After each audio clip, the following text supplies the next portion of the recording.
Audio Jungle.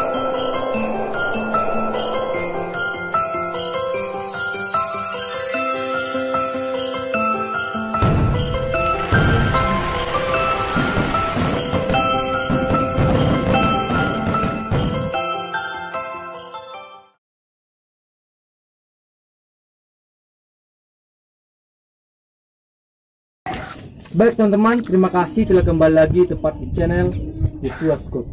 Pada kesempatan kali ini kita akan bertanya kepada adik-adik sekolah minggu, apa sebenarnya hikmah dari Natal kepada adik-adik sekolah minggu kita ini.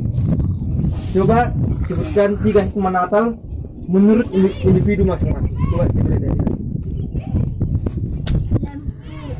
lampu, gaba-gaba, baju Natal. Kita mulai ke adik kedua.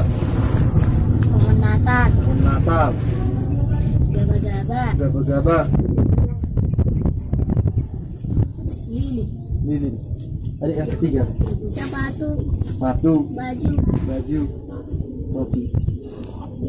Dok, dah bye. lampu, Lampu, sepatu, sepatu, baju, baju, sepatu, sepatu, tas, tas, lampu. lampu. Oke. 3 hikmah Natal. Oke, 3 hikmah Natal bagi adik. Lampu, Lampu, pohon Natal, pohon Natal. tok, Oke, lanjut. merjun, Mercun, kapal layang, pohon Natal, pohon Natal, gaba-gaba, gaba-gaba, Natal, pohon Natal, merjun, mercun, lanjut.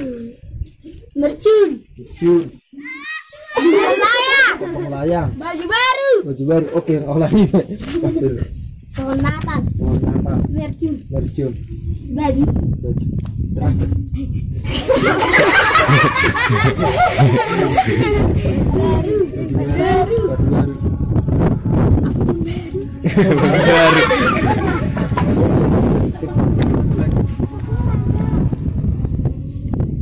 Oke. Baik teman-teman, kita telah mendengarkan hikmah dari Natal dari adik-adik sekolah minggu. Pada kesempatan ini, adik-adik sekolah minggu hanyalah mementingkan dirinya sendiri, di mana yang penting adalah baju Natal, pohon Natal, dan lain sebagainya. Dari kesimpulan dari adik-adik sekolah minggu, tidak ada yang mengatakan bahwa hikmah Natal adalah kelahiran Tuhan Yesus Kristus.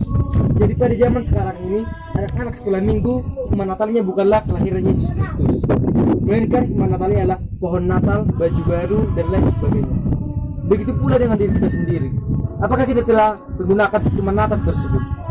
Ini adalah sebuah introspeksi bagi Kristen masa sekarang, di mana Kristen masa sekarang lebih mempedulikan diri sendiri daripada yang lainnya, di mana lebih mempedulikan barang-barang baru daripada kelahiran Yesus Kristus.